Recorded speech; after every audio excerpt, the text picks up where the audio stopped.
বাংলাদেশের রাজনীতিতে নতুন এক শব্দ ডিপ স্টেট। কিন্তু এই ডিপ স্টেট আসলে কারা, কেনই বা তারা অন্তর্বর্তী সরকারকে 2029 সাল পর্যন্ত ক্ষমতায় রাখতে চেয়েছিল?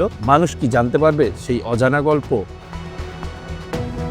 সম্প্রতি জাতীয় নাগরিক পার্টির মুখপাত্র আসিফ মাহমুদ এক বক্তব্যে দাবি করেছেন, অন্তর্বর্তী সরকারের শুরুর দিকেই ডিপ স্টেট থেকে একটি প্রস্তাব আসে, কিন্তু প্রস্তাবটা কি ছিল? কিছু স্বার্থ রক্ষা করলে সরকারকে দীর্ঘদিন ক্ষমতায় রাখা হবে, এমনই ইঙ্গিত দিয়েছেন আসিফ মাহমুদ।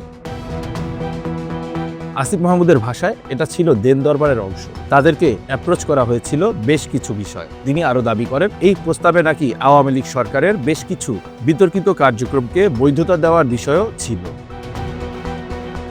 কিন্তু প্রশ্ন হচ্ছে, এই ডিপ স্টেট আসলে কারা? আসিফ মাহমুদ সরাসরি নাম বলতে রাজি নন, তবে তিনি ইঙ্গিত দিয়েছেন এতে দেশি বিদেশি একাধিক পক্ষ জড়িত থাকতে পারে। আরও চমকপ্রদ বিষয়, একই দলের আরেক নেতা নাহিদ ইসলামও আগে ডিপ স্টেট নিয়ে কথা বলেছেন। তিনি দাবি করেছিলেন শরীফ ওসমান হাদির হত্যাকাণ্ডের পেছনেও নাকি এই ডিপ স্টেট জড়িত, কিন্তু তিনিও কারো নাম নেননি।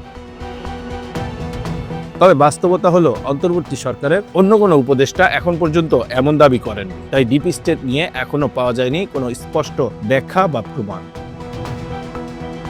তাহলে কি ডিপ স্টেট শুধু রাজনৈতিক ভাষা, নাকি সত্যিই কোনো অদৃশ্য শক্তি কাজ করছে পর্দার আড়ালে? Bangla affairs news desk.